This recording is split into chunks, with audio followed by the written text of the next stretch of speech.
and the Audit Committee to order.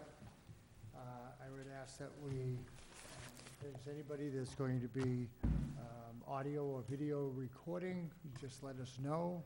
Raise your hand. See, yes. I would like the video. My son is in the service, and I want to be able to send it the video. Right. Thank you. And ask that we begin the meeting by pledging allegiance to the flag.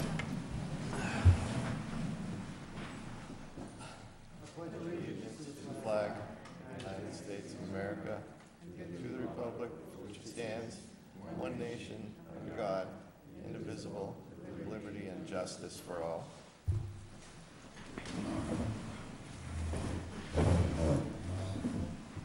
Do the other committees want to just take a moment to call your... Sure.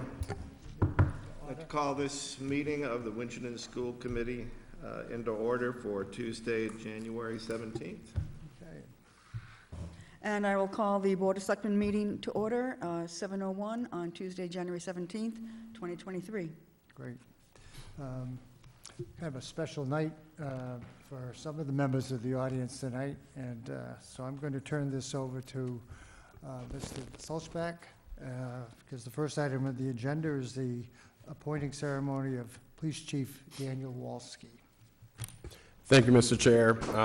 As the community may recall, Chief Dave Walsh retired back in October. At that time, we took on Chief Walski as acting chief, and that was a determination that was made official towards the end of 2022 to kick off the new year of 2023. So at this time, I would like to invite Chief Walski up to the center of the room, along with our town clerk, Ms. Wendy Stevens, for an official swearing-in ceremony.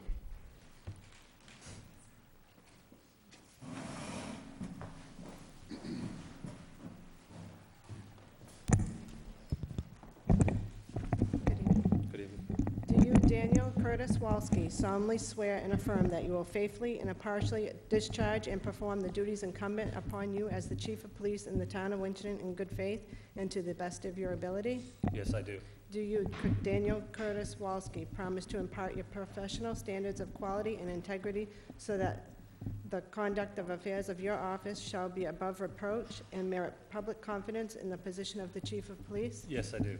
Do you, Daniel Curtis Walski, promise to uphold the Constitution of the United States, the laws of the Commonwealth of Massachusetts, and the bylaws of the town of Winchendon, so help you God?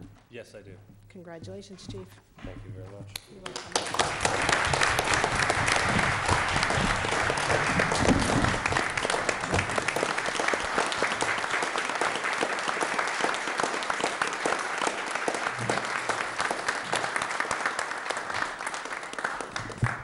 I'd like to just say a few words, and I'll try to keep it brief.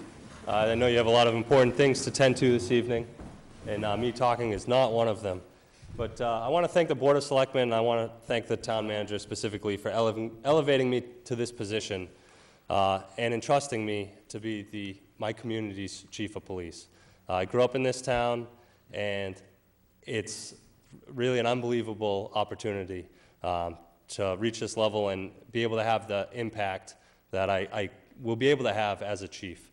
A leader is only as good as his team, and there's many members of the Winchendon Police Department here tonight, and I have to say that they're among the finest group of people that you could have working for you, and I really thank them for showing up tonight and showing their support. It means a lot to me. My family's also here, my wife and my kids and my in-laws and my brother, and I appreciate them attending as well and showing their support. I look forward to embarking upon the goals and ambitions that I have. I'm energetic, and I am ambitious, and there's a lot of great things happening in this community, and I'm looking forward to being a part of that. So thank you very much.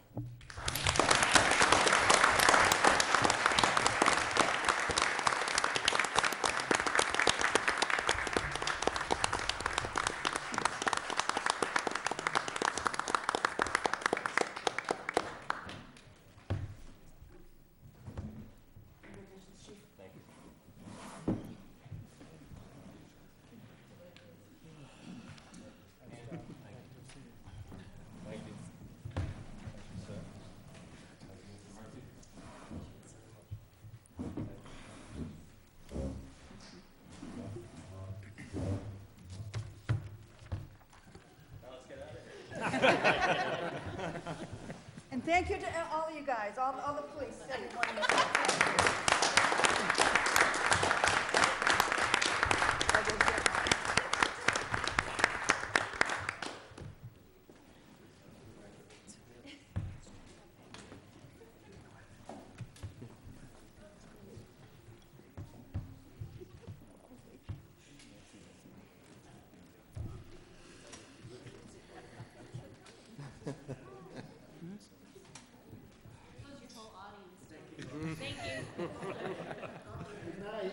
I know you all thought they were all here for you, Tony, but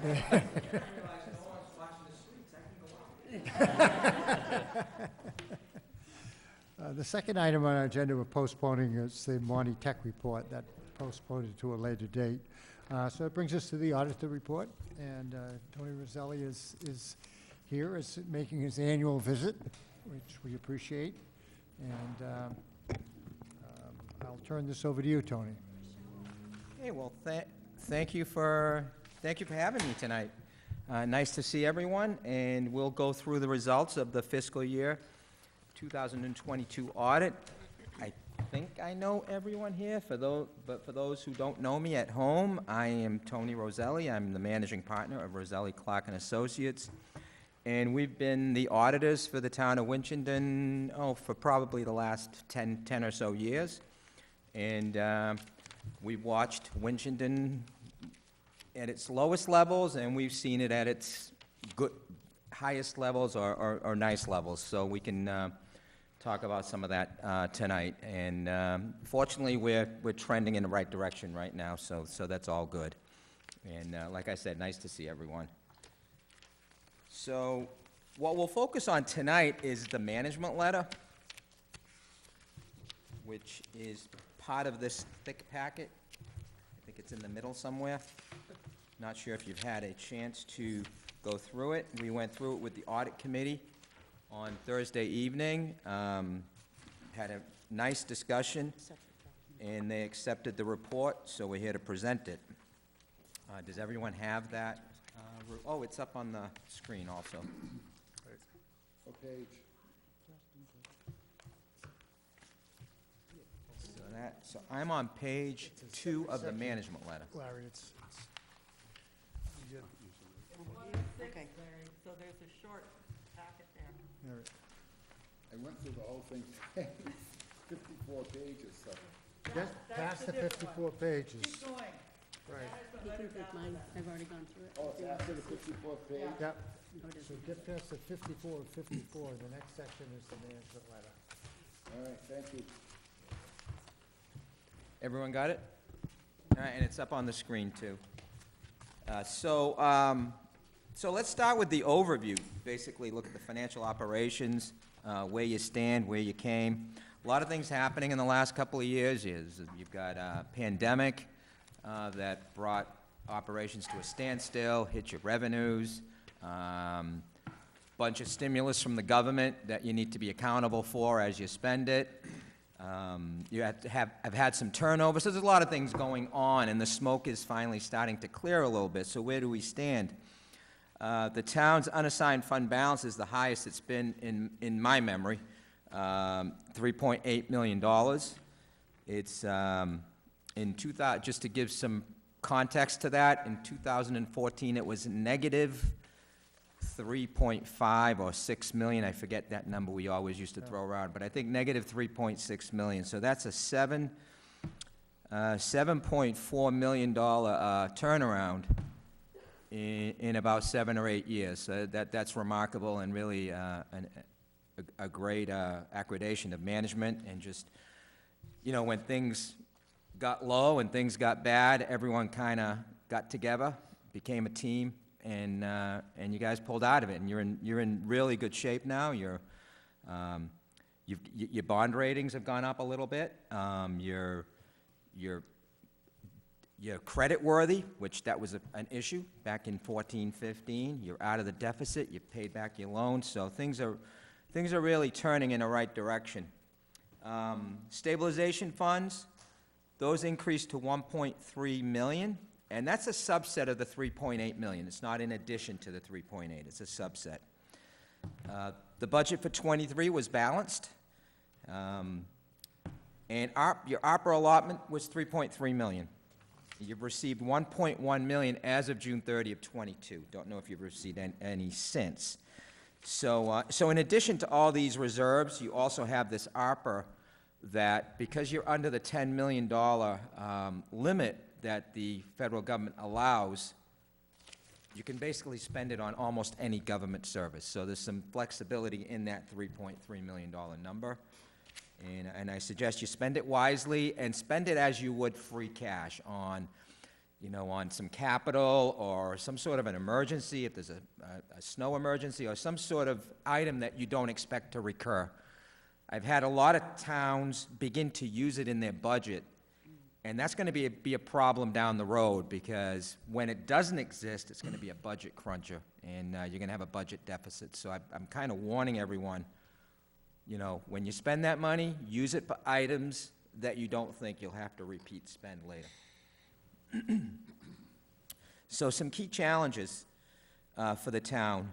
Treasurer Collector's Office is in transition. I understand the assistant is the Treasurer Collector at this point, but still new to the position and still transitioning.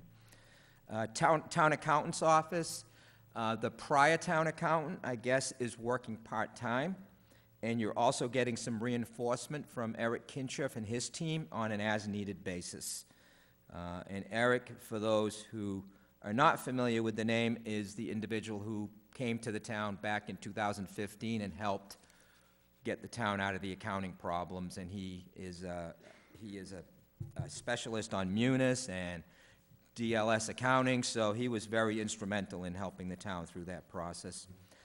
And the other transition is in the school business office. We've had a number of school business managers, so the finances were inconsistent, lots of findings over the years. Those two have started to taper and are going in the correct direction.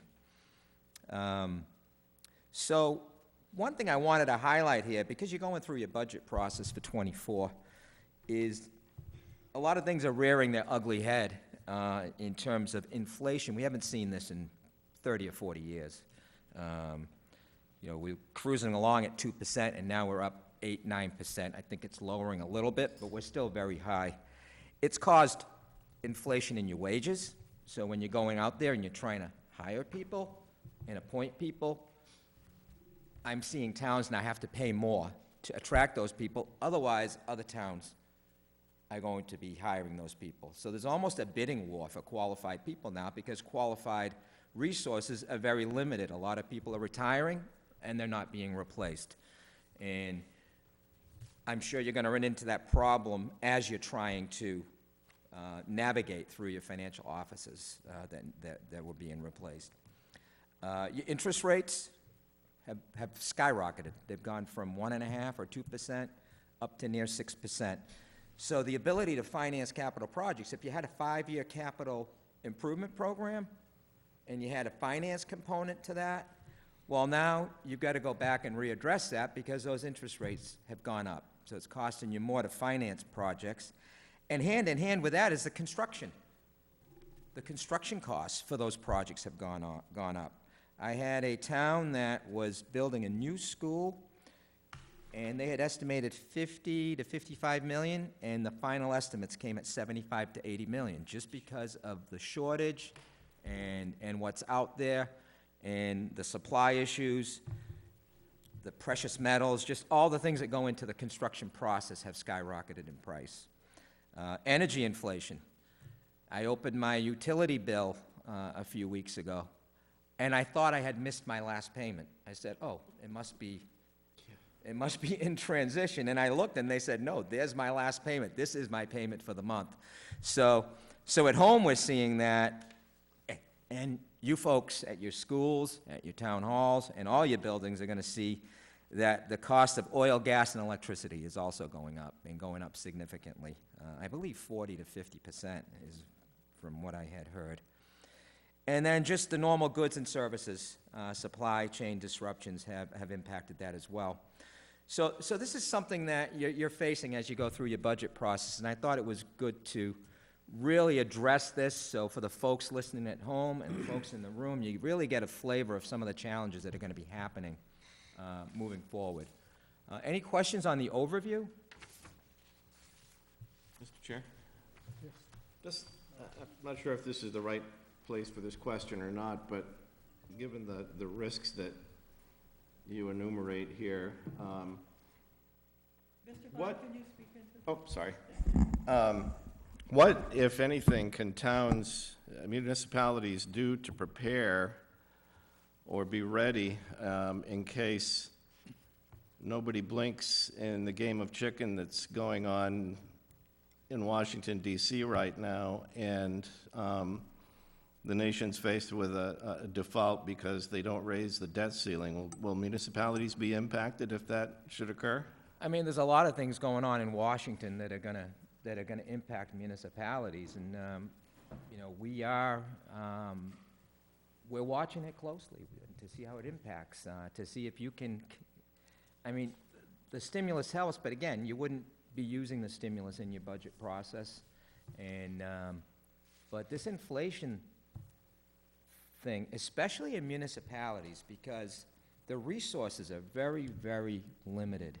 Okay, there's only, if you have 351 accountants, there's only, in the state of Massachusetts, there's only 220 accountants to fill those 351 seats. So what you find happening is that the accountant for one town is also the accountant for 3 towns. I've got 3, Eric Kincher, Clifton Larson and Allen, Markham. Just those 3 entities, which are consultants, are doing about 25 of my towns right now. And they've created a remote process, so they go into a process where the accountant is not even at town hall, so they can do more work.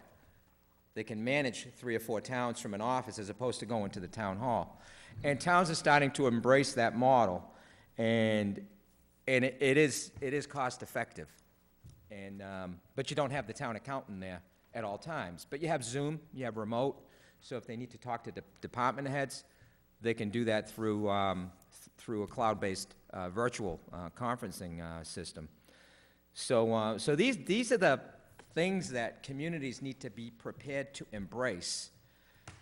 If we run into a problem, is it going to be okay for this town to have basically a robot almost be the town accountant? You know, it's being run by a shop that does a lot of this, and it's being run remotely, and they may show up, you know, once a month for a meeting. And this is a sort of culture change that is a lot of these towns are having a problem with until they've tried it, and then they say, hey, this didn't work that bad. This is working.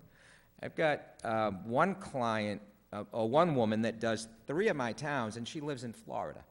And she's doing 3 towns. And she comes up once a month for 3 days, goes and visits her towns, and goes back to Florida. And she's doing it all through Zoom, and she's doing a great job. So these are the types of out-of-the-box things that towns need to be addressing on the labor front. On the debt ceiling front and the cost of services and interest, and I don't know what the answer is there. I really don't. I'm seeing it start to slow down. I am seeing it start to slow down, the inflation and the interest rates. So hopefully they can reel it in and there'll be a soft landing and things will kind of normalize a little bit. Okay, thank you. All right, Tony? Okay. Next, we'll go through some informational items. And actually, here's some good news because of everything that's going on. The investment income, because your interest expense has gone up, well, your investment income is now providing opportunities that you didn't have in the past. A lot of towns are migrating to at least the MMDT, which is over 4% right now. And some are embracing the treasury bills, which are close to 5%. The under 12-month treasury bills are close to 5%. So the town had about $11 million in cash and equivalents at the end of 22, and each million is $40,000, about $40,000 to $50,000 in interest if you've got it in the right vehicle. Obviously, you can't invest the entire $11 million, but here's where a cash forecast is very critical, because it means money. So if you can forecast out, what are my cash needs for the 12 months? When is my state money coming in? When are my property taxes coming in? When do I pay my pension? When do I pay my insurance? If you can forecast that out in a 12-month model on a spreadsheet, and this is something that usually the treasurer's office or the accountant's office would be doing, you can actually calculate where your excess cash is and do some sort of investment strategy. I have one town that has done 3 T-bills. They've done a 3-month, a 6-month, and a 12-month T-bill. They put $3 million, $1 million into each. So they laddered it so that these start to mature and you get your money back. But the investment opportunities there are incredible right now. And in the general fund and the special revenue funds, anything other than trust funds, you have to be under 12 months, your vehicle, to be in compliance with the Mass General laws on investments. And the 12-month T-bill, I think last week, was about 4.7 or 4.8%. So I believe Bartholomew does a lot of your trust fund investing, and someone should be consulting with them to see if they can help you get into T-bills or what they recommend in terms of the investment landscape here in town. Any questions on that? That's a fairly important, and it's a revenue-generating item. Pretty straightforward. Next, just a couple of reminders, the next two. You've got network security. A few years ago, you actually had a network security assessment. Some things got upgraded, fixed. The security here is fairly robust. I don't run into any. I don't see any issues. I'm not an expert, but the expert that came in had some low-hanging fruit, but nothing crazy that would put the town at risk. One of the things that was brought up is to train your employees. Train your employees and not to fall for these little scams that come through the emails, and hopefully your security software is blocking those, but the ones that do manage to make their way through. And the reason I thought it was important this year is you do have a lot of turnover, so some of your employees may have been trained in the past, but this is good to do every year. These are the things you don't click on. If you click on this, we're probably going to lose some money, or we're probably going to get ransom. They're probably going to lock up our system and request money for us to continue operations. So, and you've got a lot of systems in town. You've got systems down at the police station, the fire station, the schools, in town hall. So there's a lot of areas that you need to look at. Yeah, we had an experience this year with You did, okay. ransomware. Yeah, maybe Mr. Salzback could speak to that. How did we handle it? Sure. So that was a unique situation in that it was a tremendous inconvenience. I think town-wide, it ended up kind of temporarily locking us out of our primary files for about a 2-week period, and then there was kind of trickle-down effects after that, but we got a bulk of it back because we back up regularly, and that was something that we had implemented through a cloud service on a separate site, so no matter what, nobody could ever get to that backup. And so while it was an inconvenience, it wasn't a situation, which is the worst-case scenario, where somebody takes your information and says, if you want it back, you have to send me $3 million by the end of the week. And we were really lucky in that capacity. And then I would also note that we did have a minor phishing incident that we're currently working through Maya right now to see if that's something that they would cover. But a similar scheme through the email, and it's something that we're presently trying to address. And I think when we have a final outcome on that, we'll be bringing it back to the board as well. But it's a much smaller degree. But I agree, it's something in terms of training for employees. I think that's crucial. I think regular training, and we're looking into that as well. Grant resources, trainings through Maya and things like that, that we can kind of regularly keep our employees up to date to look out for those kind of little scams that are going on constantly. I don't know if you have the trick emails that you can send to your employees to see if they do click on them. And that way you can make a record if someone, and they're harmless, but you know they're clicking on it. And that way you can make a record of who that person is, who that curious person is that needs to click, that needs to click on everything. My wife's a clicker. She likes clicking on everything. I tell her, don't do that. Don't do that, or I'm taking everything out of your name's coming off my name, because I'm not gonna get, you know, Bless you. not gonna get into one of those situations. But some people are clickers. There's a curiosity there, and they have to look. And this way you can really enforce it. And so I don't know if that exists. I thought it might. Yep. With your employee, yeah. I Yep, thought they had that put is that in. something that exists, and it is a good way.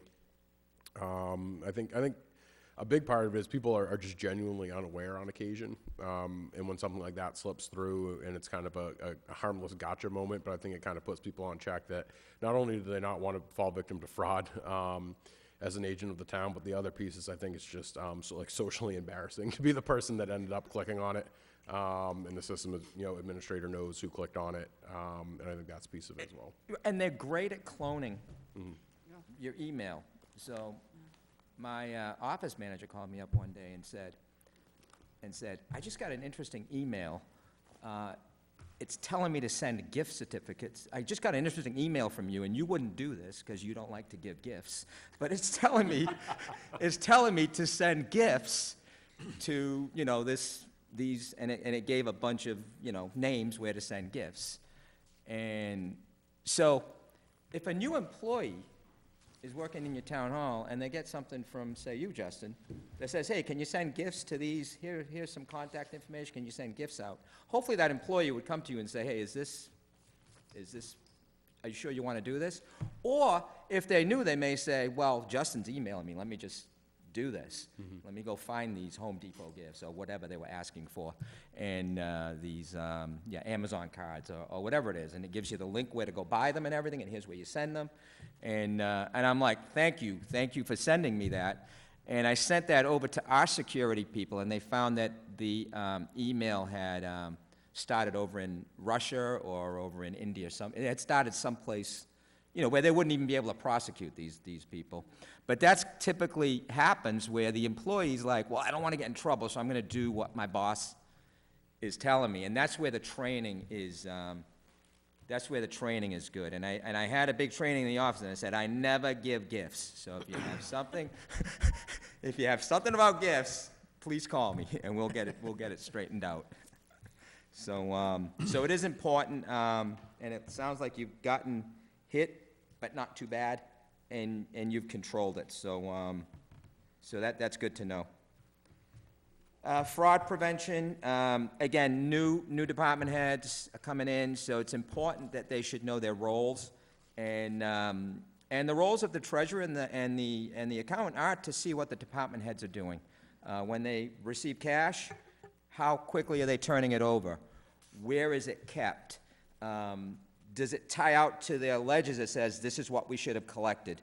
So those periodic oversight types of department things are important to continue to avoid embarrassing. Usually these things are small, but they're embarrassing, and it's good that everyone knows, hey, as part of your job, this is what we also want you to do. So I always keep that one in there. Long-term obligations is basically related to your pension. In your OPEB, your pension liability is at 21.2, and your OPEB liability is at 19.5. The pension liability is statutorily obligated to the town. You have to pay it in your annual assessment. And I think Worcester is 34 or 35 when they're fully funded, maybe a little later. But they've got a lot to make up, because Worcester County is only at 56%, and the state is between 65 and 70%. So for Worcester County to hit its target, you're going to see these rates going up, or these annual assessments going up. I spoke to the actuary, and she believes that towns should expect a 10% increase annually until more progress is made on the funding. And maybe have some really great years in the stock market, but that's kind of slowed down too. So the pension is something to watch when you're doing your budgets and you're planning. On OPEB, the town listened to my past management letters, and you put 50,000 in 22. Hopefully, something like that can continue. It's not a lot of money, but it sends a philosophy that, hey, we take this serious. We're going to put part of our money that we'd like to have in our budget into OPEB. And what a lot of towns are doing is when the county is fully funded on the pension, they're going to switch that amount that becomes available towards OPEB. OPEB is not statutorily required right now. It is a town option, but you still don't want to get behind. So these little 50s are going to add up once they start earning interest, and then hopefully when the pension windfall does occur, that some of that will be available to continue to address the OPEB. Yeah, Tony, we've passed a policy that we develop an annual contribution to OPEC based on 5% of our total health insurance costs. So as the health insurance costs go up, the contribution goes up with it. That's what the jump was this year with OPEC. So your actuary was unaware of these things, so they valued your OPEB using the old method. So it's important for your accountant or your treasurer for the next valuation to let them know that you have new policies, you're contributing. It may bring that liability down. They'll use better assumptions in your calculation, so it may bring that liability down. And then you might not be looking at a $19.5 million liability. You may be looking at something more manageable. But it's important if you're starting this planning process to make sure the town and the actuary are on the same page. Okay, we can go into, any questions on any of the informational items? Okay, on the observations, there's a couple of items. So, something unusual happened with the outstanding checklist. So you get a bank statement, but that doesn't equal the cash that's in your general ledger, because the bank has items like outstanding checks that haven't cleared yet, or deposits that you made that on June 30th that might not have cleared till July 1st. So there's a whole bunch of things that go into this process. Now, what we noticed on this year's outstanding checklist was there was one item from 2009 for almost $50,000 that was sitting there on the outstanding checklist. That wasn't there in the past, so it appeared. So it led me to start really looking at all the older checks. You've always had some old checks, but it led me to really start going into it. And in addition to that, there's 51 checks that are more than a year old that total $123,000.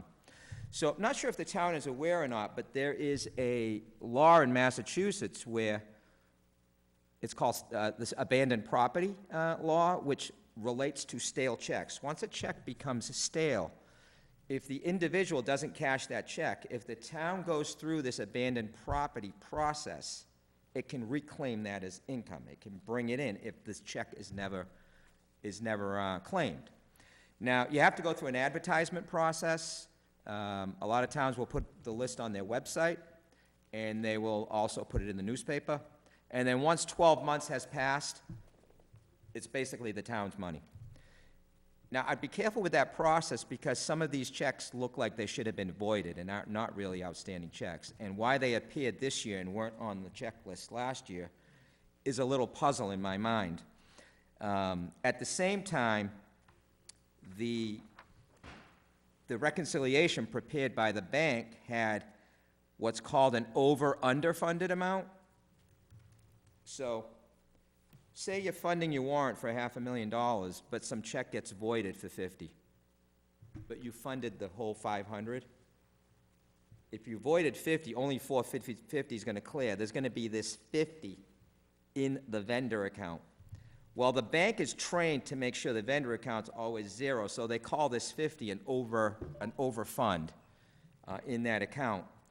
So this year, $123,000 showed up as an overfund in the vendor account, and it almost agrees to all these voided, not these voided checks, but these old checks. So I think that somehow they're related. I think they're related somehow. And this is the first year this has happened. So I just wanted to point it out, that even though cash was in balance, you had these two large items, like offsetting each other, that I think need to be looked at. So, and I know the treasurer's new at this, so I'm not sure if she's at the point where she can figure it out on her own, or if she needs Donna to help her figure it out, but just wanted to point it out.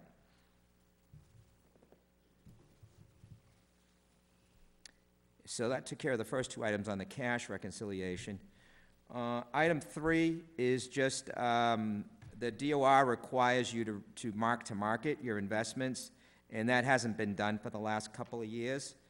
So, very easy, you just make a journal entry at the end of the year, whatever your investment amount is and your book amount is, you make an adjustment for the difference as a mark-to-market adjustment. So it was about $26,000 this year. It was very large last year, but it was only $26,000 this year. So hopefully that gets corrected also. Any questions on the cash area? Okay. We have a repeated item on tax title. Again, there's 13 parcels. They're labeled as unidentified. They're on the tax title list. Not sure how you're ever going to collect them unless you get an attorney involved. They could be little parcels, that little odd lots that are between two big lots that just got abandoned. I don't know. They could be some robust land, something that is worth something to the town. But those have not been looked at, or have not been legally looked at. And again, I put it on here because they exist. They're on the list. The town either figures out what it is or writes it off, but they're on the list, and they don't really have any support to them. Mr. Chair? Yes. Just thinking, a cost involved, and then thinking back to the ARPA funds, this would be a one-time something, so this could be used for some of those ARPA funds to get this off our table. Could be, yeah. I don't know if you use a tax title attorney currently. I could speak to that a little bit, actually, if I may. Okay. So our previous treasurer, tax title was something that wasn't necessarily in her wheelhouse. So we actually do budget annually. I believe it was 25, and I reduced it to $20,000 last year for tax title services. The previous treasurer just never went through the process. So now that we have our current treasurer on board, this is something that she has been digging into at my request. The 13 parcels, a majority are what's referred to as land of low value, which I think is what Tony was referencing. Yeah. Those little scraps that are in between. We're not sitting on a mansion or any gold mine properties out there, but they are things that we would like to clean up off the books. And if we can surplus them to one of those two larger adjacent properties and put them out for bid publicly and get some money for that and clean up the books in the process, then that's something we're going to look at doing. But it is a budgeted expense. Thank you. Mm-hmm. Okay, any other questions on that? Okay. And I think we're going to do this again for fiscal '23. We had done, in '19, we had done a little payroll audit as an aside. And basically, it involved us going through the personnel files and making sure all the documents are in there, your W-4s, all the hiring documents, wage increases, things like that. We'd go through the files to make sure that they're complete. We did find that some of the files, I think 5 out of the 20 we looked at, it was enough for us to write a comment. 5 out of the 20 we looked at were missing items or had outdated items in them.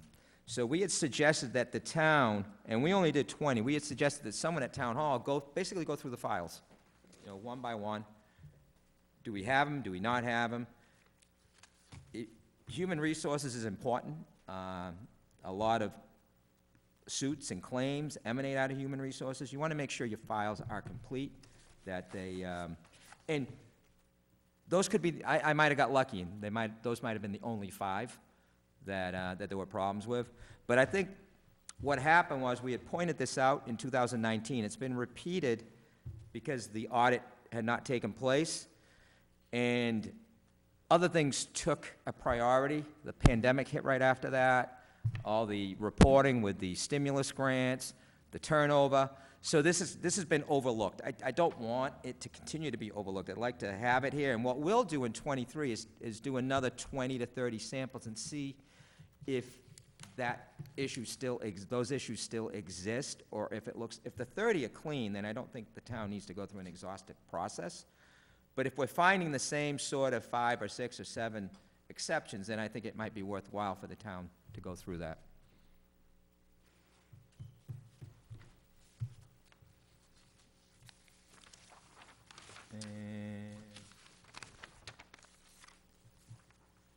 Oh, you came for a reason. We finally got to you. Fantastic. Actually, it's good. I did some work with the new superintendent on student activities, and very motivated to fix things. Did a Zoom call, wanted to go through every finding, wanted to know why it was a finding, how to address it, what he and his staff could do, how he and his staff could work better with the town hall to fix some of the things. So it was very refreshing to have that conversation. So I think, hopefully you'll be here more than a year.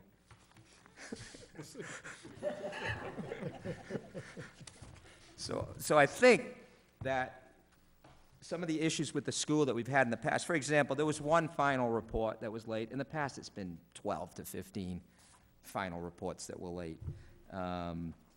There were some invoices charged for services that were out of the range of when you could spend.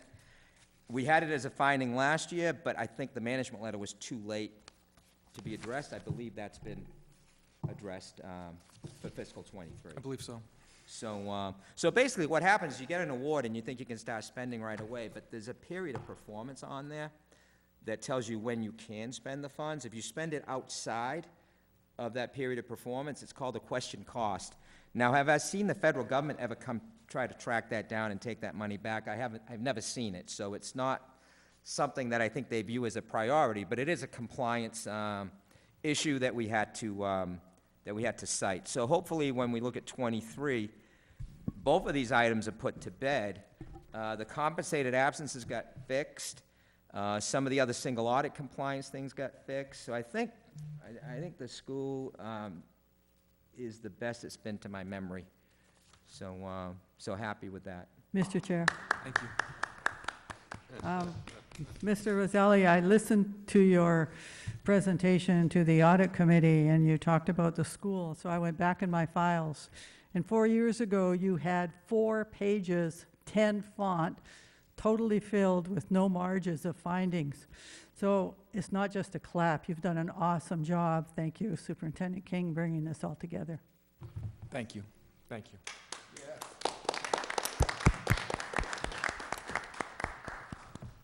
I'm fortunate to have a very good team. Okay, lastly is capital assets. It's a repeat item. Again, it wasn't placed on the high priority list. I believe you had started looking at it. But there's a listing that was created back in 2002, okay, back when the GASB 34 came alive. The town hired someone to go around and do an inventory and get everything you had. As I look at that list, I see, police fingerprinting equipment from 1979 on there. I see public works vehicles that are 1982 pickup trucks. And so I question whether they still exist. They could exist, but I question whether they do or not. So I had sent out the listing, and really just to have the department, it's sorted by department, so the department heads can just take a peek at it and say, hey, no, we got rid of that vehicle 10 years ago. We don't have that anymore, or we don't even know what that was. That was before our time. So it's used in the audit when we record the capital assets. So a lot of towns, this is an area where it's not the best because you're always missing things in town hall. additions don't always get reported properly. But I'd like it to be as accurate as possible and control what we can. And I think if the department heads look at it, they can at least eliminate items that no longer exist, and we can make adjustments to that inventory sheet. A lot of it, you can just look at your insurance sheets, because all your vehicles should be insured. But believe it or not, when I brought this up with a town and they started looking at the insurance sheet versus the inventory, they found that they had vehicles that weren't even insured. So it kind of kicked in a good thing to say, hey, we better get, and a vehicle that's just probably sitting in a corner that doesn't get used very often, but still it wasn't insured. So you go out in that vehicle, whether it's a public works vehicle or whatever it is, a plow, and something happens and the vehicle's not registered, that wouldn't be a good thing. So again, just this is an item just to spruce up that capital asset list. Other than that, that's all I got, unless there's other questions. Any other questions or comments for Mr. Roselli while he's here? Tony, on behalf of the Finance Committee, I'd like to thank you for your work with the town. It's been an interesting trip over the last 10 years, and I think you chronicled it very well. I'll say, I know you went out to bid and nobody bid, and I say, it's kind of like my wife. She kicks me out, and then as I'm going out the door, she'll say, no, I didn't mean it, come back. So it's good. It's good to be back. It's good to, I think we did multiple year. The 1 year thing kind of doesn't work as well. So I think we did multiple year. I haven't seen the contract, but hopefully that's. Yeah. I think that was our intent, but as you say, somebody's got to bid.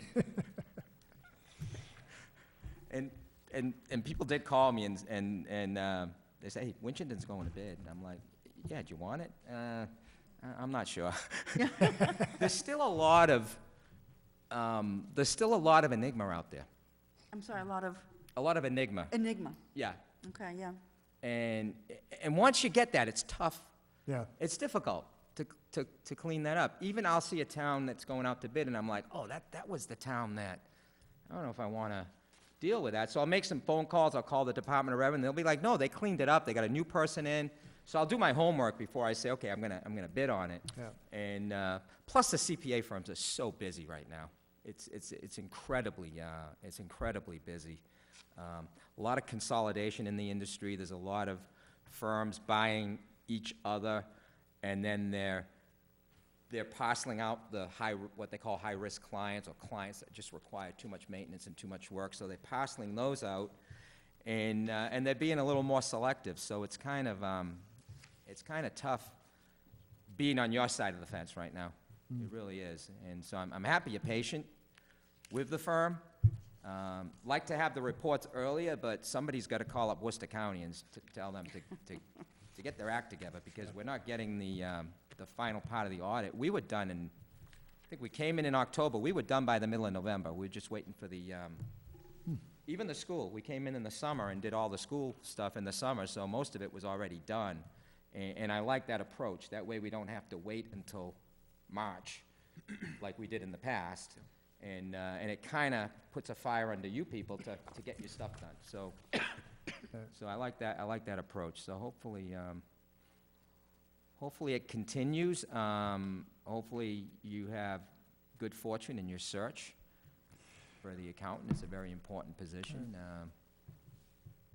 Well, we know that it's considered good practice to change auditors every 4 or 5 years. It is.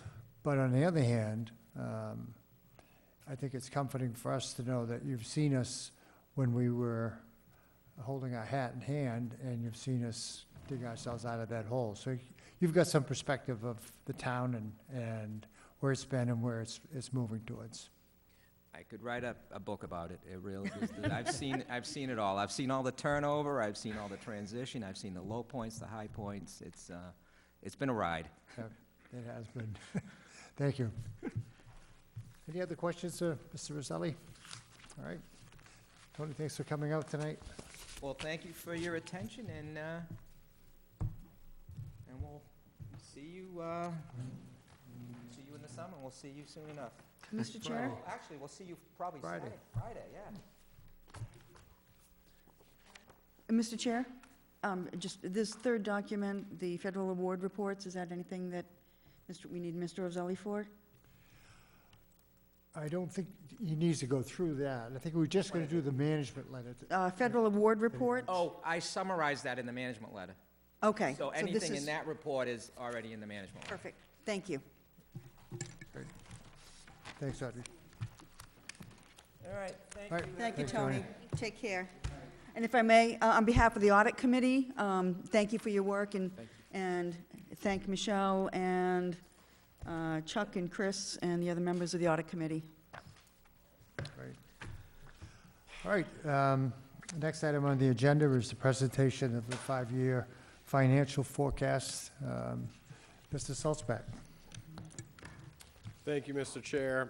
Included in your packets, you'll see a five-year forecast, as well as a brief presentation in PDF format. In addition to that, there is a memo that I'm going to run through really quickly, just kind of trying to give you all an overview of this fairly large and seemingly daunting document. If anybody has questions as I move through this, please feel free to stop me and we can answer it right there. So I just wanted to highlight a couple points on our end that I feel like are worth pointing out to the community, for anybody at home in particular that may be watching. So, Mr. Salzback, a little slower, please. yes, my apologies. Thank you. Yep. So it's a long evening. You know, we got to hammer through. So one important piece that I always like to point out is that this document is an abstract.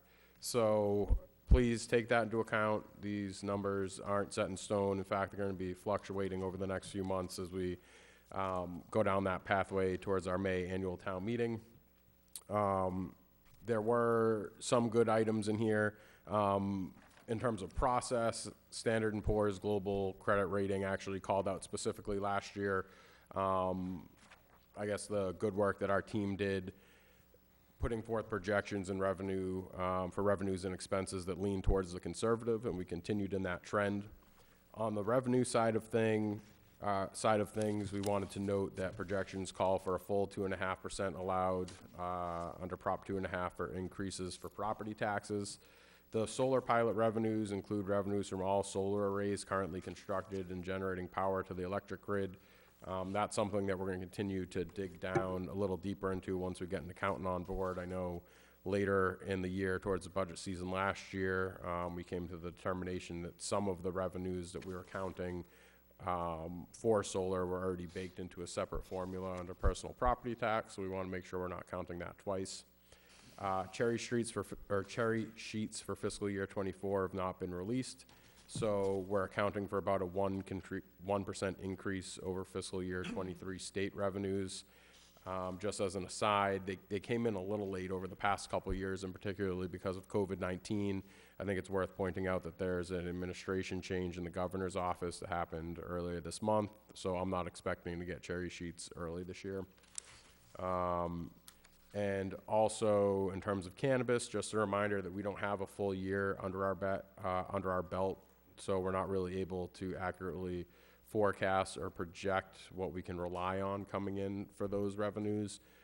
But it's important to keep in mind that, much like ARPA funds that Mr. Roselli was referencing, that's not something that you should be building into your general operating budget. It really should be slated for capital expenses, one-off things, because that money is kind of volatile. We don't know what our neighbors to the north in New Hampshire are going to be doing in terms of legalization. And so while it may seem like a good revenue source for now, that could change in coming years. On the expenditure side of things, some items that we wanted to take a look at in particular were wages and other expenses. So we are waiting for a town hall salary survey. Once again, as highlighted by Mr. Roselli, that's been a struggle for municipalities across the Commonwealth trying to hire talented individuals, particularly for our higher end roles.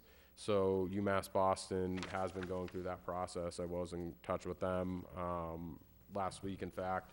They're almost ready to deliver the final report, but they have indicated to expect increases on that side. So I'm carrying, not to spook anybody, but a 7.5% increase on that line projected. I don't think it's going to be that high, but I just wanted to be conservative. Global energy prices are something that we had highlighted last year.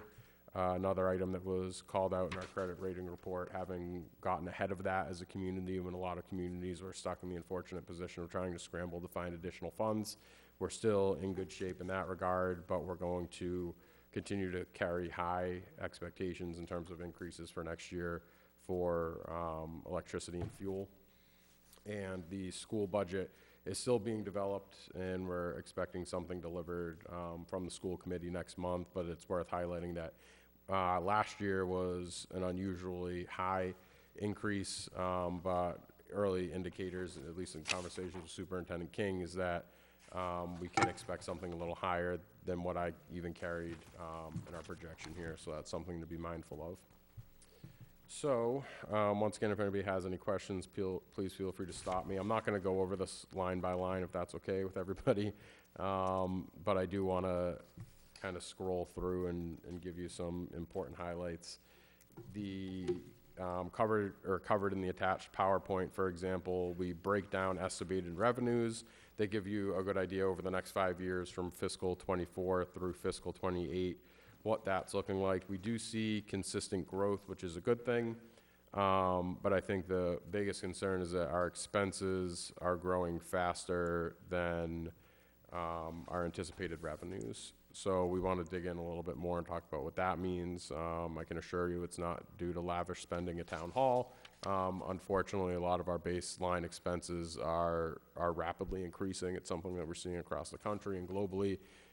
Issues, once again, with workforce, labor shortages, issues with the cost of goods, issues with the cost of energy.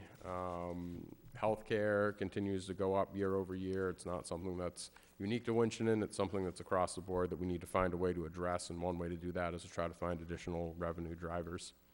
And as you can see on the expenditure side of things, with a little bit of fluctuation, and these numbers were adjusted from what was given to you late in the week, last week, actually with conversations I had with Chairman Kane this morning, in terms of input for Worcester County retirement, for example. I was carrying, I believe, 1 or 2%, and at his recommendation, I put it in for 10.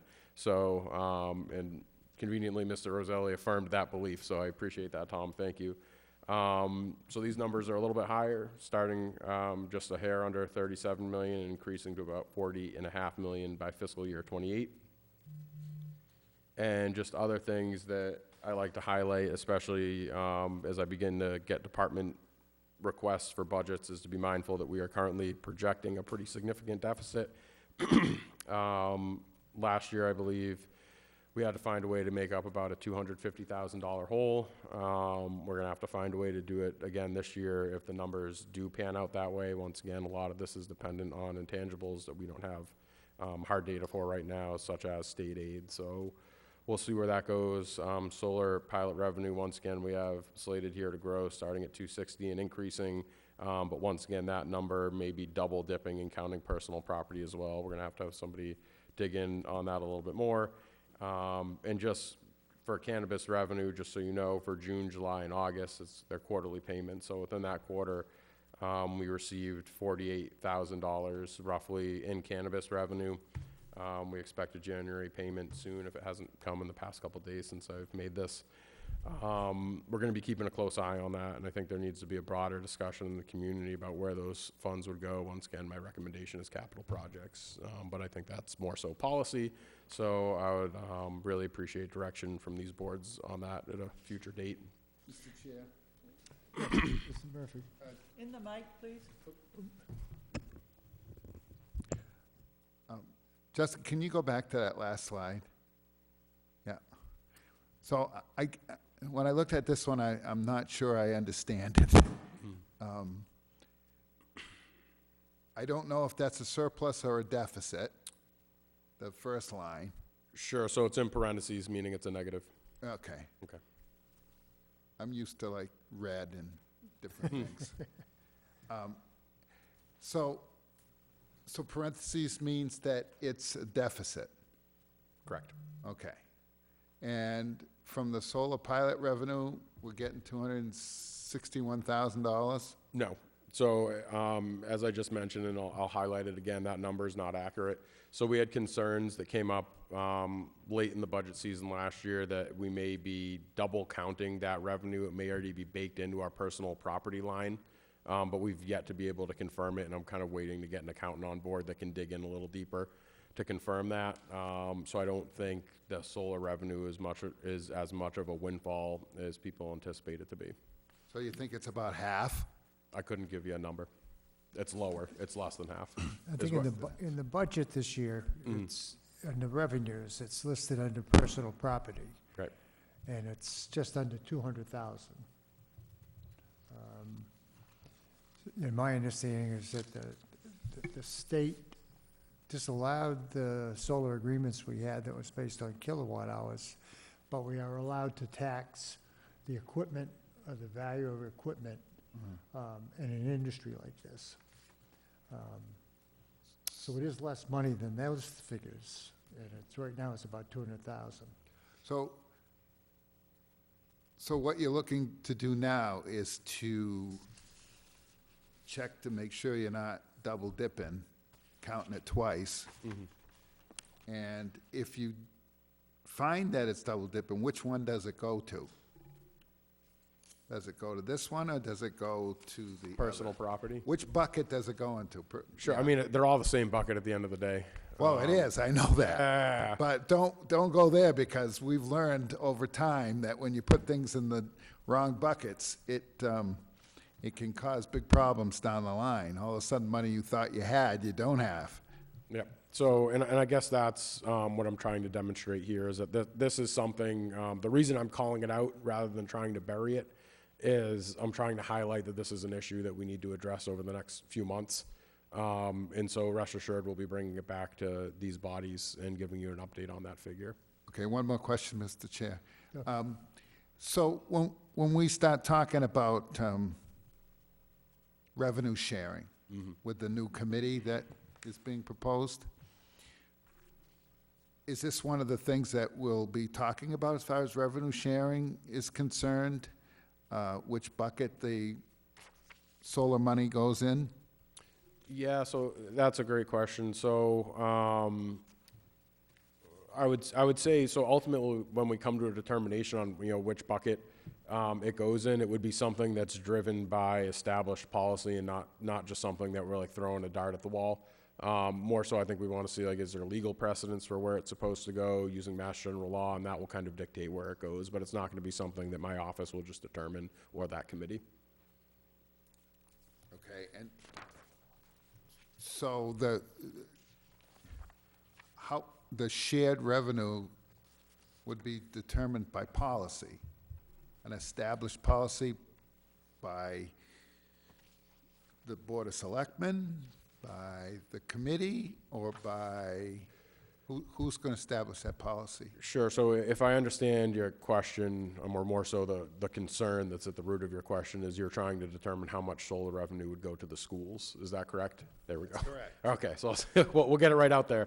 So the intent of that, and that's something that Superintendent King, and to his credit, has been leading the charge on this conversation with me, and I thank him for that. He and I have kind of come to a determination that that's not a decision that I should be making or a decision that he should be making. It's a decision that these bodies should be making. So that's why it's actually something, agenda item 1.6, to form or formally form a working group made out of members, 2 members of the school committee, 2 members of the Board of Selectmen, and a member of the Finance Committee, so that those bodies can develop that policy and decide what's a good fit for the town of Winchendon. But it's not something that will be coming from my office, and it's not something that will be coming from Superintendent King's office. Yeah, thank you. You're welcome. Any other questions?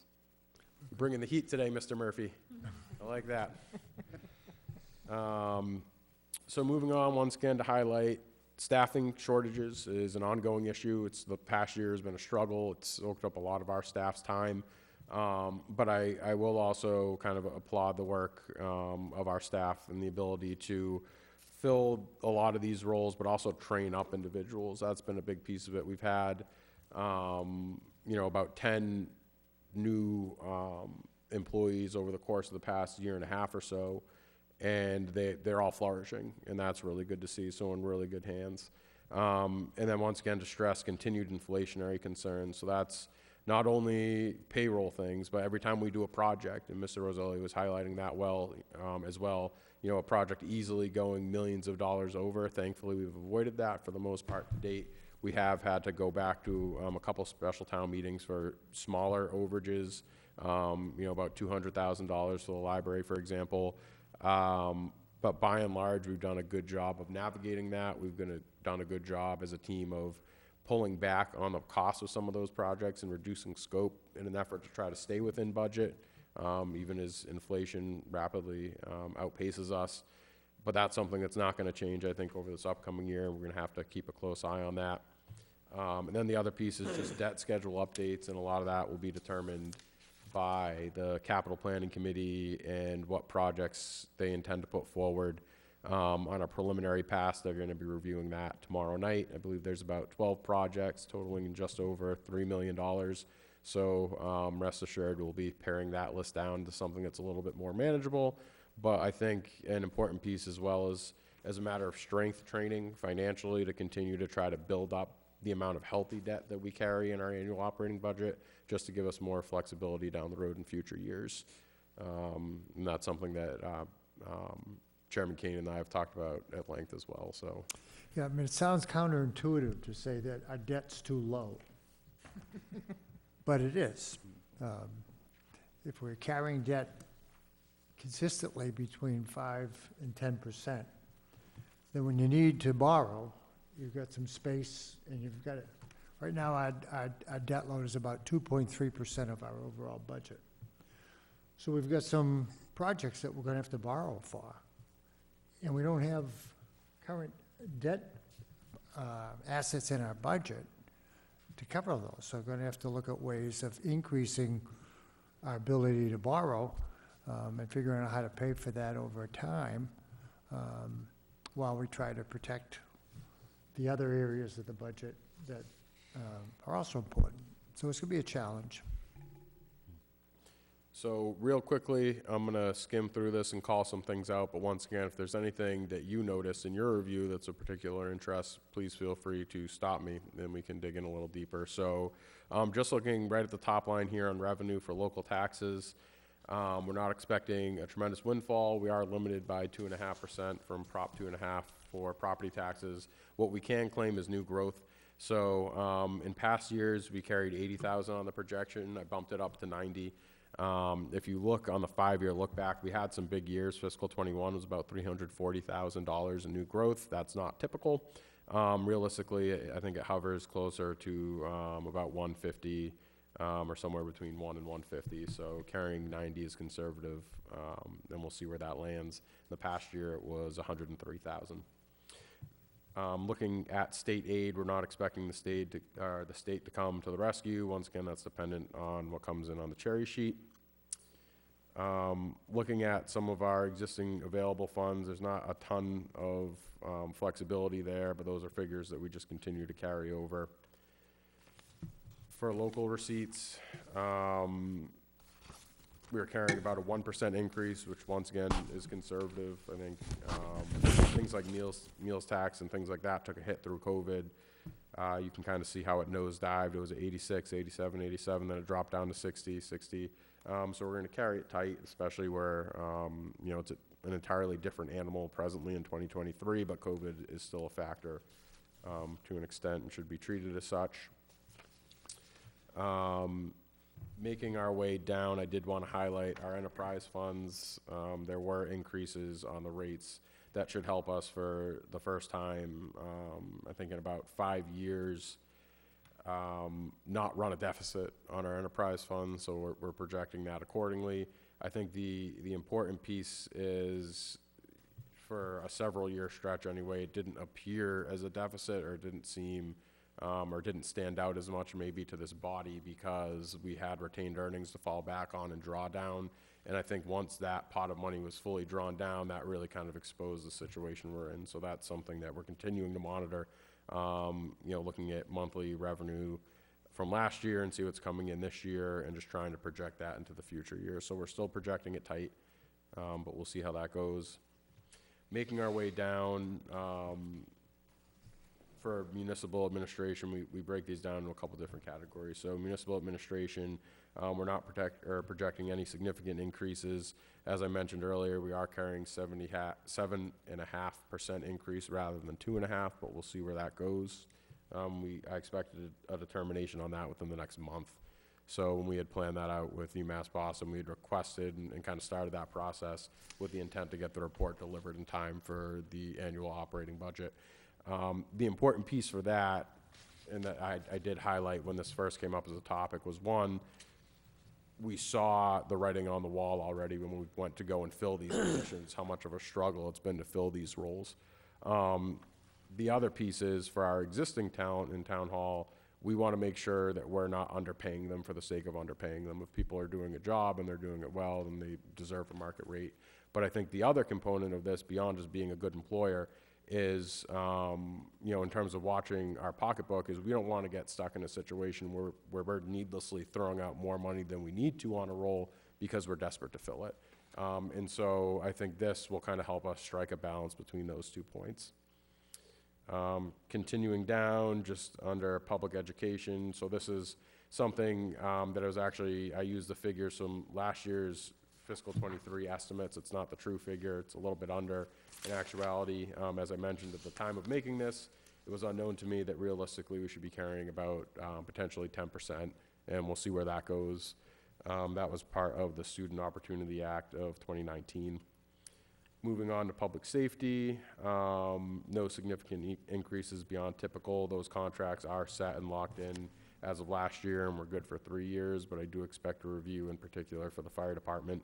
They were one of the least recently reviewed teams that we have on the non-school side, so we'll be looking at maybe next year or the year after. Making our way down, Public Works, similar situation, standard increases, we're calling for 2.5%. Community Services, similar situation, 1.5% based on year-over-year trends. Undistributed, so this is a rough one, a tough pill to swallow as well. So last year we had a pretty substantial increase in healthcare. I did go back and negotiate it down to 6.5%. This is a tough topic because it really makes our employees fairly frustrated, and I understand that, where if they only see a 2.5% increase, but their healthcare is going up 7.5%, it's a little bit of a wash for them.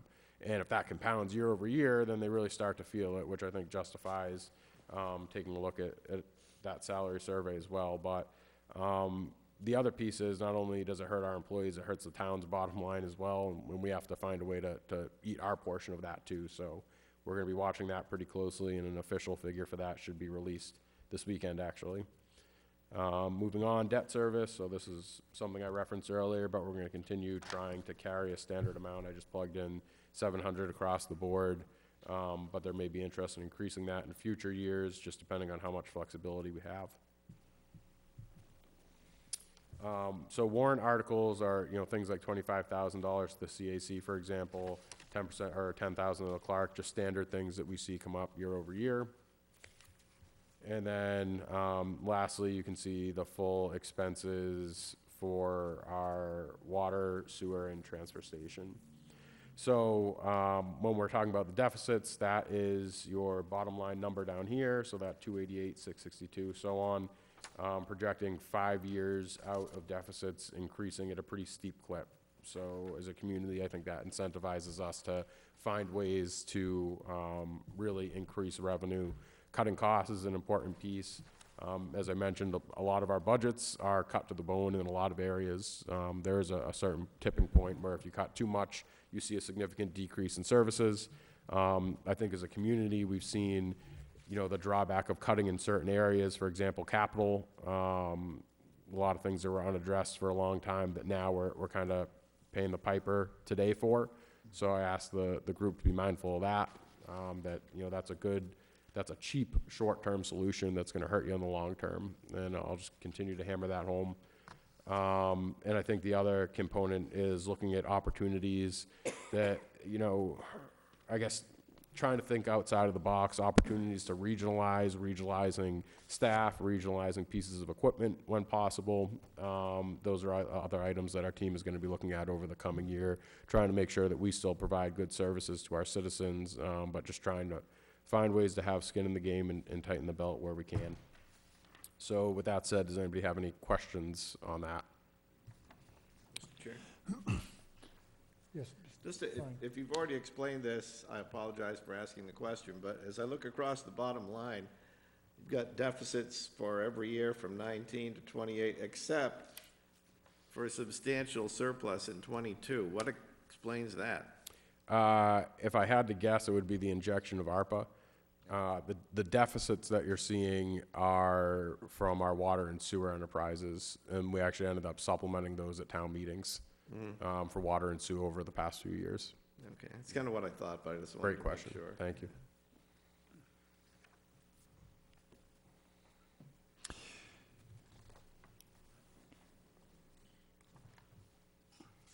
Just a comment, couple of things. I know you follow probably a time-tested model here when doing the projections. What would be much more helpful, I think, in looking back, would be looking at the actuals instead of the budget, because we all know that at the end of the year, the actuals are very different than the original budgets. So they show us trends of areas where we've been underfunding, and we had to add money in at the end of the year, find money somewhere else to support a particular department. And then I think it's important that we really look at those negatives that show up for the next few years, because they're understated right now, because you've only put in about 2% a year after next year for health insurance. Because if in 2 years we need to cover almost $1 million deficit in the budget, we're not going to do that arguing over solar money. We're not going to do it picking up on cannabis income. We're probably not going to do it. We're not going to increase our revenues by $1 million. So the question is going to be, how do we reduce our expenditures somewhere and meet in the middle? And I think that planning from year to year isn't going to be any advantage for us. I think we've got to go through an exercise and say, what if it was 2024, 2025? What would we do to close $1 million budget gap? Just something as we move forward in developing this year's budget, FY '24, to be thinking long-term. Say, well, if I'm going to be able to handle $1 million 3 years from now, I got to handle $250,000 of it today. And then the next year, another $250,000, maybe the next year, another $250,000.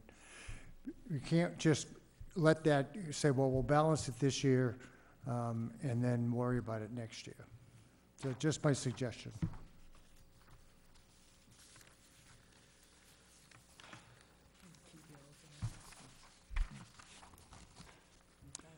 All right, any questions for Mr. Salzback? All right, I managed to lose my agenda. I knew it would happen sooner or later. Okay. You need the agenda? If there's no other, oh, yes. No, I said, did you need the agenda?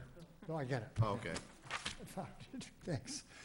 All right, we move on to the annual town meeting schedule. Justin?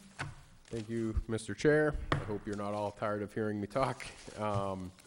So projecting out, working backwards on the calendar, it's looking like town meeting would occur on Monday, May 15th, 2023. That's yet to be officially set by the Board of Selectmen, but I would mark your calendars. Just to give you all just kind of a walkthrough to get a good idea what the next several months are going to look like.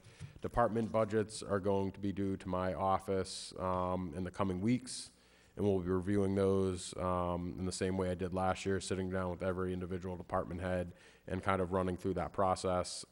We are without a full-time accountant right now, and I'll keep weaving that throughout conversation just to remind people to please be patient. You know, in so many words, the train is continuing to run on time, which is good, and we're going to keep striving for that, but there may be hiccups, in particular, running the department budgets. The school committee budget, as I mentioned, we're expecting in the next month or so. The capital improvement plan is going to be reviewed for the first time tomorrow night, and there'll be 6 different meetings. I know last year we got a little bit of a late start as I was adjusting to the schedule in Winchendon, so I've adjusted 2 weeks earlier, which will give 2 more meetings and further opportunities for that committee to ask questions and kind of do some research on some of these items.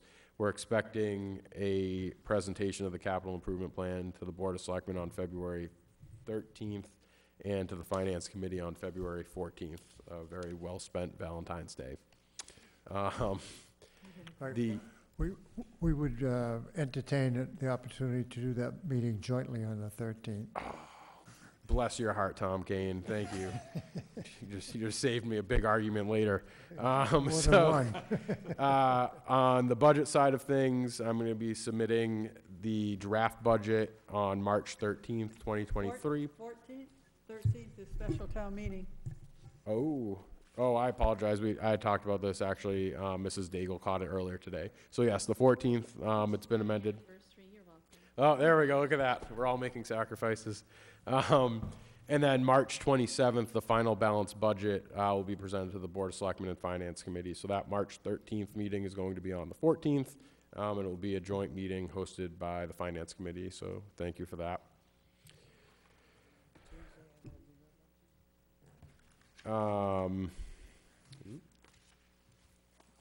Just looking back at what we're looking at in terms of warrants, this is kind of a unique year because we are running a special coming up in March, and so there's going to be a brief overlap of that schedule with the beginning of the annual town meeting schedule, so just try to be mindful of that and keep it straight in your head if possible.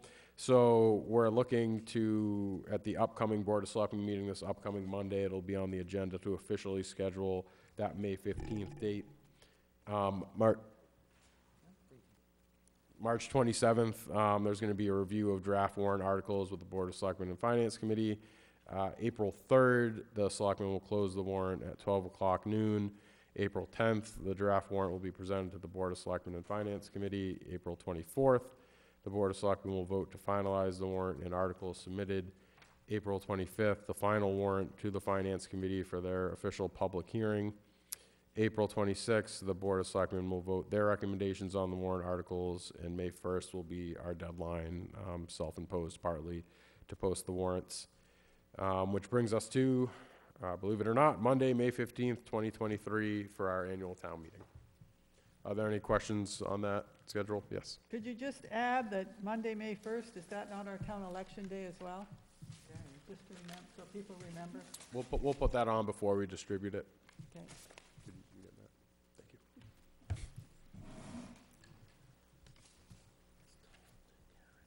All right. Any questions on that item? Not so much a question, but just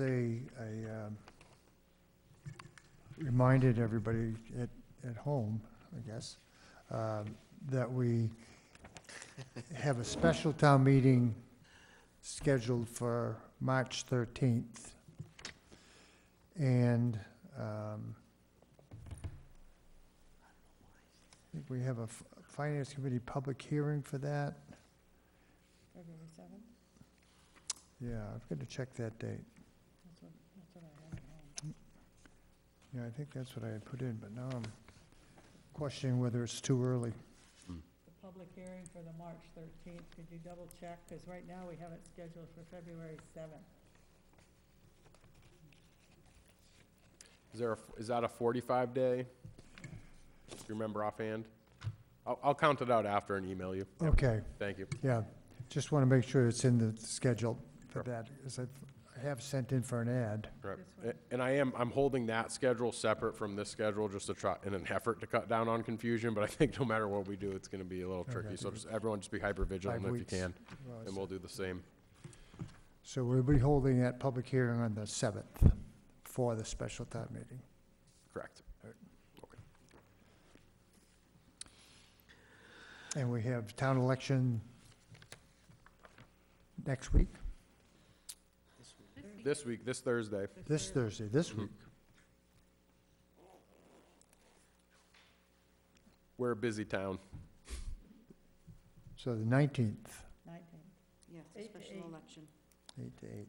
And Okay. and we'll highlight that again and later tonight, actually, it's on the agenda, just to review the fire station piece one more time. Right. All right. No doubt there'll be revisions to this as we move along, but any questions at this point in time for the draft timeline? All right. Hearing none, we'll move along to the town school cost revenue sharing process.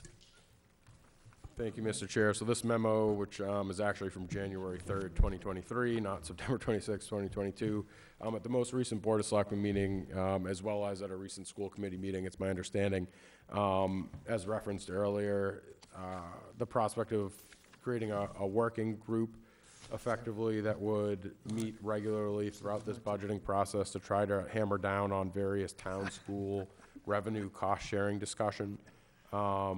Once again, Superintendent King and I meet regularly to discuss a lot of topics, and this is one that comes up fairly regularly. I think the important piece is, and we saw it a lot last year in particular, is there are a lot of conversations that tend to stir up around solar revenue, but also the override. And at least in my experience, a lot of it, while you can look back at past town meeting warrants, a lot of it kind of depends on who you ask in the room, what the actual determination was or what the intent was. And so I think the hope from where I sit, and I believe Superintendent King would agree, is that we would like everybody to kind of let's start fresh.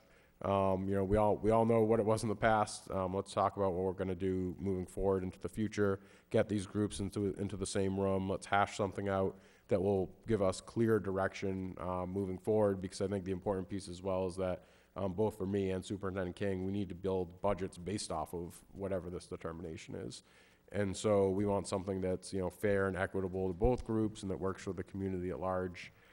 So we asked that the Board of Selectmen appoint 2 individuals, which I believe was Selectwoman Anderson and you as well, and Selectwoman LaPointe. And I don't know if the school committee has officially appointed members yet, and I don't know if the finance committee has either. But I just wanted to kind of kick off this conversation. I'm tossing the ball into the middle and taking a big step back. So please, by all means. Yeah, this was a recommendation from Department of Revenue back when we were getting a lot of recommendations from the Department of Revenue. And we formed a committee maybe 4 or 5 years ago. Greg, you on it too? No?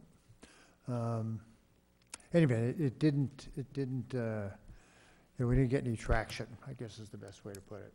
Politically correct.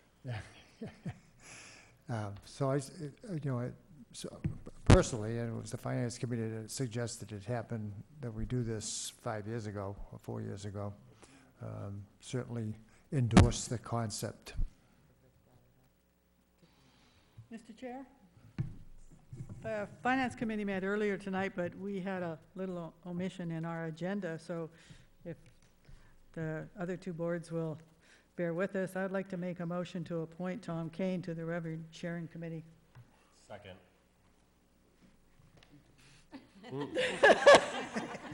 All those in favor? We still got a quorum? We still have a quorum.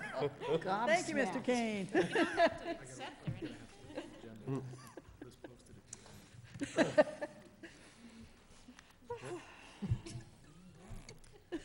All right, well, I'll take 2 out of 3. Yep. school committee. One swell school. And while the school committee debates, I would just want to stress as well that this is a group, it's not a committee.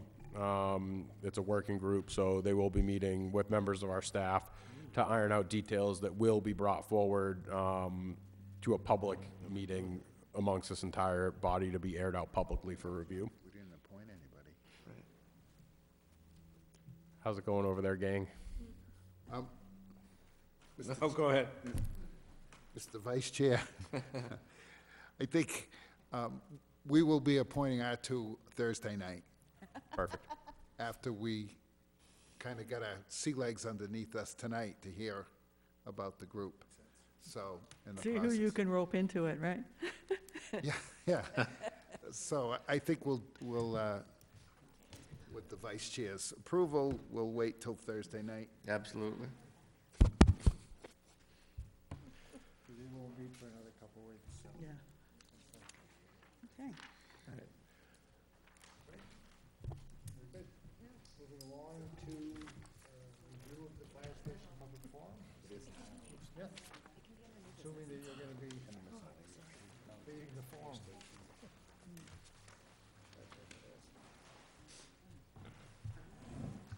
Good evening. Hi, Chief. Basically, I believe at the request of multiple boards, we had talked about doing a in-person, just in case people had any more questions. We did a Zoom one again the other night. Wanted to come before the boards here, and if they have questions on the upcoming vote with the design, for the design phase, we wanted to give one last opportunity to not only your boards, but if anyone had, out in the public wanted to come in for questions. We've had, I've had people swing in the station with just a simple question here and there, and we've tried to do our best with getting the information out there. So at this time, unless the town manager's got something else he wants to add in, as far as, I know we had a few things he wanted to add into. Sure, thank you, Chief. So the only piece I wanted to add was an updated report from DLS. So I had run these numbers back in, I want to say, September in advance of the special town meeting last October. Since then, obviously, our tax rate has changed, as it does every year. So I wanted to make sure everybody in town had the most updated kind of number crunch of what the impact would look like on their tax bill. So it hasn't changed drastically, as we saw, similar to the tax rate. A lot of people's values increased, but the tax rate went down. So it actually ended up being a little bit of a lighter tax bill impact, particularly for people, I'd say, in the bottom half, being 850,000 in value or under. Excuse me, are these annual numbers?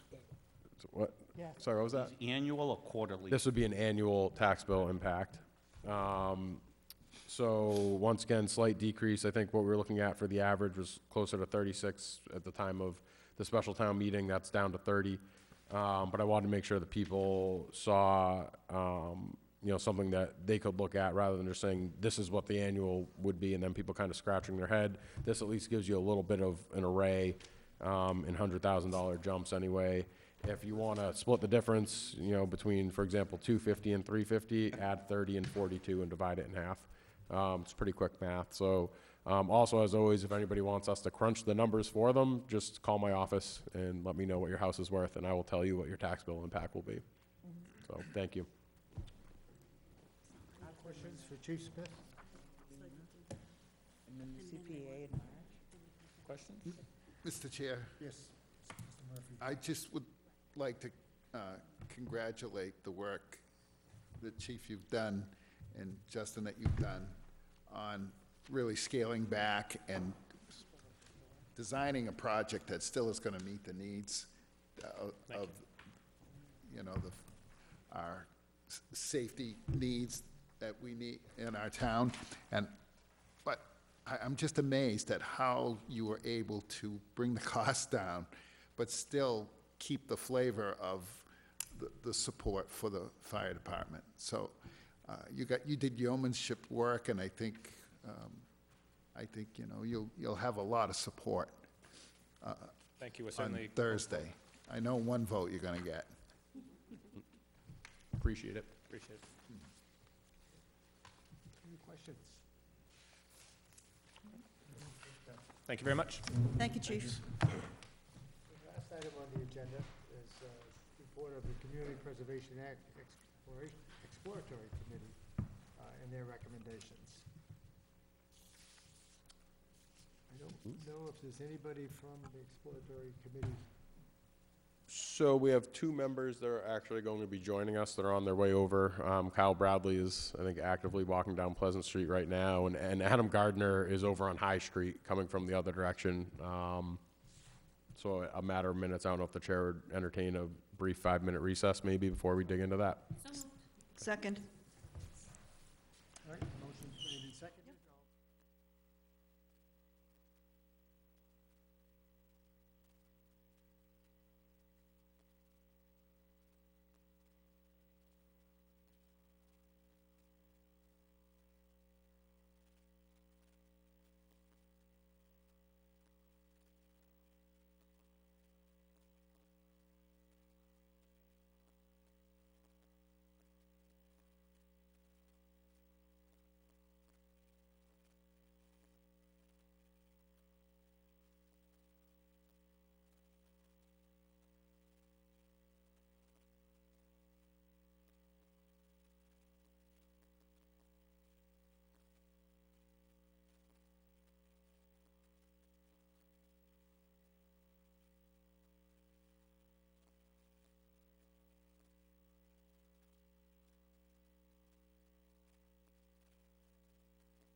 All right, I'd like to call the various boards back to order.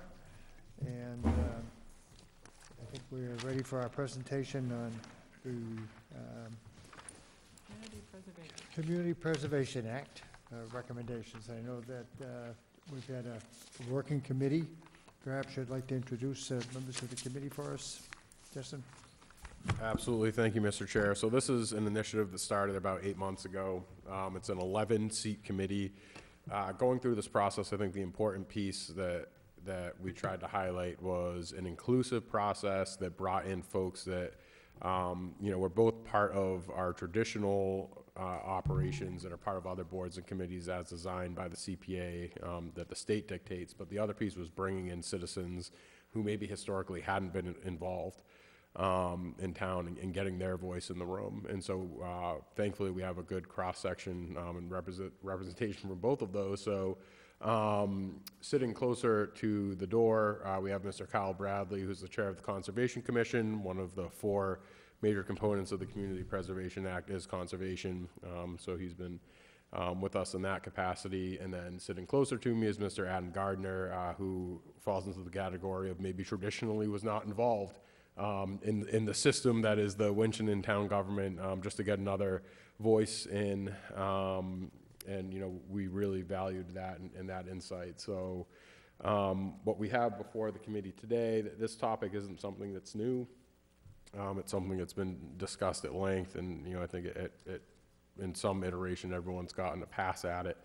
The chair before you, or excuse me, the letter before you is penned by the chair of the Community Preservation Act Exploratory Committee, that board of 11 that met publicly over 8 months.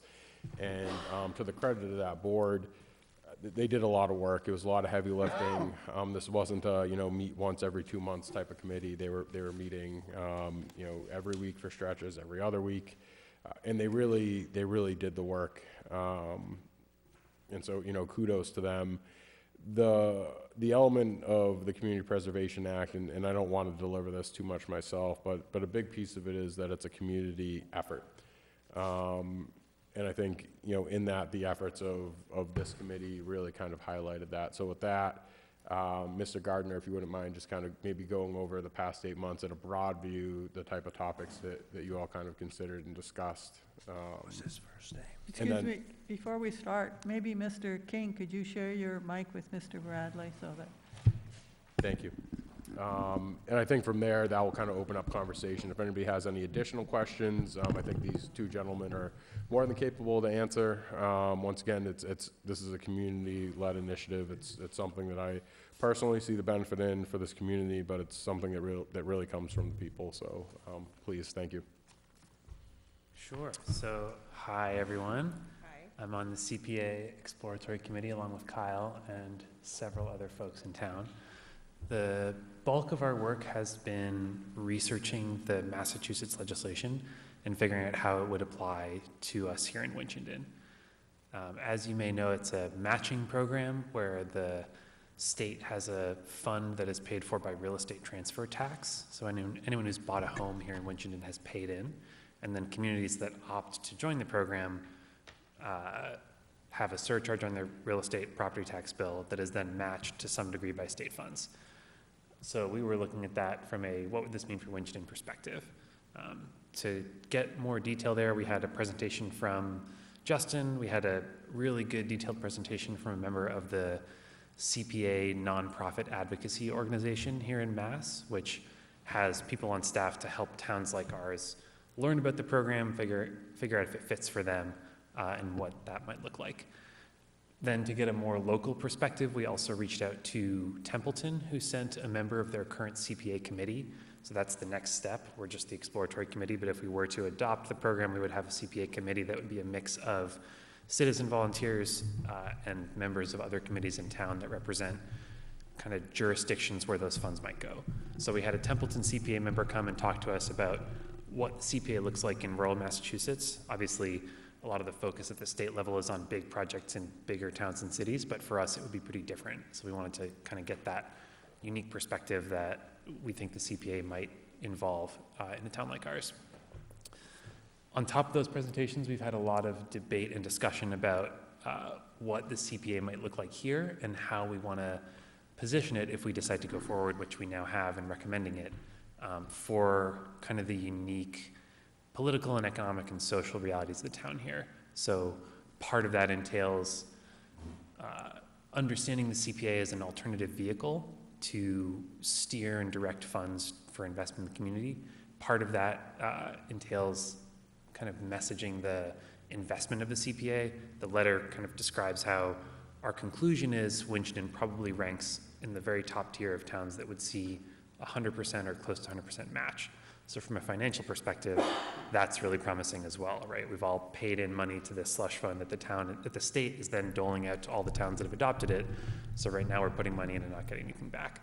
So it's a mix of kind of transparency and accountability in government, citizen participation as far as submitting projects that fall under the various bits of the CPA jurisdiction, along with the obvious financial incentives that the state provides.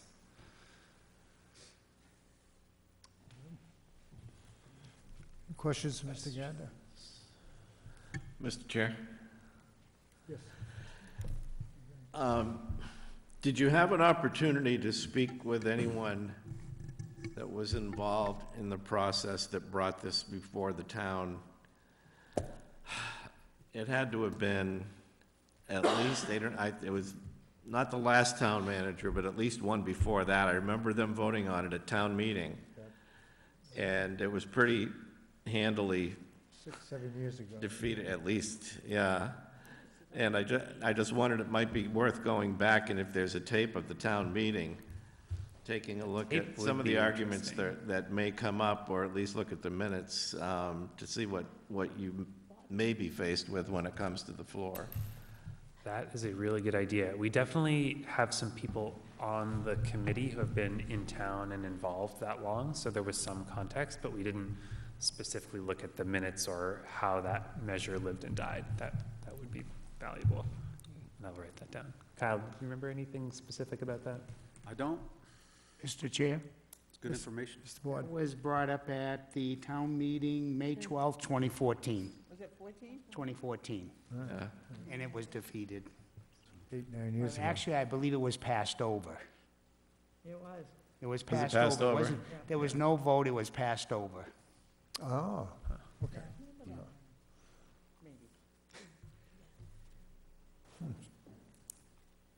So I'll add a little bit to that while there's a lull. And once again, I don't want to speak too much, but the ultimate determination from the committee was their recommendation. You're allowed to pretty much do anything between a 1% to a 3% tax surcharge. So what that is, it's a tax increase, to speak plain language. It's a tax increase. The benefit of doing 3%, though, is that qualifies your community to receive that 100% match that Adam referenced, meaning that dollar for dollar, what you're putting in, you're getting back from the state. That 100% does fluctuate from time to time. It's based on a formula that the state uses. Sometimes it's not exactly 100. There could be a year where that is, that program is underfunded if there weren't a lot of, real estate transactions, for example, and you only go through 2 rounds and you maybe get 50%. If the economic situation improved drastically in Winchendon over the next few years, there could be a situation where they determined we wouldn't fit into that economic pocket anymore, and we would only go through the first pass, the floor of which is usually, maybe 30%, which is still good. It's money that you're getting back from the state, but that 100% isn't a forever type of situation. We just want to highlight that as well. I think the other important component is, of that 3%, what may have changed from the last time around was, as part of the work that this committee did, they did identify some obscure language allowed by the Commonwealth of Massachusetts and the CPA for an outside entity effectively to pick up some of that burden. And so, based on that, I did go with the chair of this committee before the Robinson Broadhurst Foundation, once again on a high-level view, just to explain the program using the state literature, and asking if they would have any interest in picking up 1%. So it would be 2% for Winchendon residents. Robinson Broadhurst would pick up 1%, totaling that 3%, and then the state would fully match that 3%. So that an application did go forward to the Robinson Broadhurst for that, and we're expecting to hear back officially sometime in May. So it's not an official determination, but they were receptive of that. Was the request for an annual donation of 1%? So if I understand it then, and the town voted for the CPA program at 3%, the commitment would be for the taxpayers to assume the 3%. And if on an annual basis, Robinson Broadhurst agreed to pick up 1% of that total, then the surcharge, if you will, would be only 2%. Is that correct? That is correct. So it would be an annual appropriation if awarded. The total, I think that we did the math out, comes to about $90,000 is what that 1% would represent over a 5-year period to be reviewed after the 5-year period, and that's an important So you're looking piece. for a commitment of 5 years. From Robinson Broadhurst, yep. So the reason that it's a 5-year review period is that the way that the law is written, the community has to keep it in place for 5 years, and then you can remove it at any time thereafter. So this could even be a situation where the town says, hey, this is great, this works for us, and then after 5 years decides maybe it's not, maybe this isn't so good for us. Or they could say, hey, we've accomplished what we wanted to accomplish, we can put it back down. But the other piece, just to be realistic and to highlight this, is an important statistic, is of the hundreds of Massachusetts communities that have implemented the Community Preservation Act, not one has voted to remove it. They have all found it to be beneficial. They've all found it to work for their community. So I know that for a lot of communities, having that sovereignty, Winchendon in particular, I think having that control over, having say over your money and where it goes and how much you're taxed, I think that's something important. I think if it was something where you were voting it away forever, I think a lot of people would shudder at that. But I think there's some comfort in knowing that after a 5-year period, if you don't like it, you can vote it right out. And the required voting margin, it's just going to the ballot. We're having a special town meeting in March. Correct. So And that was ultimately the request of the committee based on this letter. It did go before the Board of Selectmen, and they did call for a special town meeting to occur on March 13th to discuss mainly this item, but as well as a few other housekeeping items. And so the process moving forward would be, it would go to that special town meeting. If it passed, what that special town meeting is doing, it's approving it to go on the ballot effectively. Is there a requirement for the passing? In other words, does it need a 2/3 vote, majority vote, 50%. 2/3 vote, 4/5 vote? Simple majority. Simple majority. And that okay. would place it on the ballot, where it would also require a simple majority, and that would be on the annual ballot in May. Right, okay, that's what I was trying to ascertain. Thank you. Mr. Chair, was that the reason for the setting up the special town meeting, was to time it for the annual election? Yeah, so having a special town meeting in March is fairly odd for Winchendon. This was something that was debated at length, actually, at the selectmen meeting. There is a requirement that within a certain date of the meeting of your body, which in this case would be a town meeting or a special town meeting in this instance, you have to have that ballot vote. So it would either be calling a slightly out of sync special town meeting to link up with an existing ballot vote, or using an existing ballot vote, but then having to call, either way on the front or back end of it, you would have had to call one out of place. Yeah. So that's why it's in March.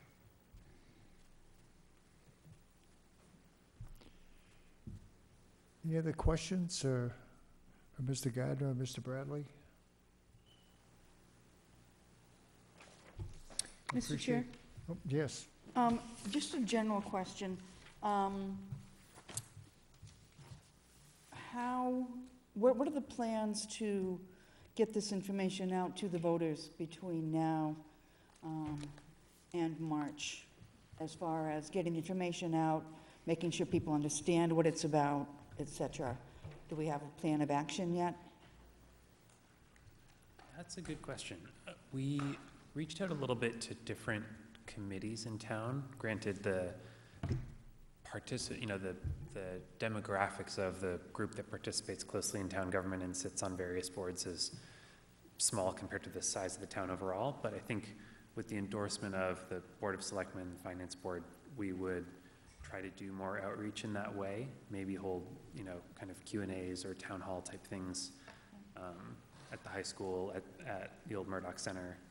I don't know if we have any specific plans, but we definitely would want to get that outreach, because one of the big important things messaging here is the criticality of the match, and the fact, as Justin said, that of the 100 and something towns that have adopted this, all of them have ended up liking it. So while it is a surcharge on the order of $45 a year or $50 a year for the median household, that gets doubled by the state, and we get to use it for all sorts of things that we would have to pay for 100% with our own taxes anyway. So it's kind of there's a lot that's compelling about it, but we as the exploratory committee would want to make sure that we can get out ahead of the vote and do some of that messaging and socialization, for sure.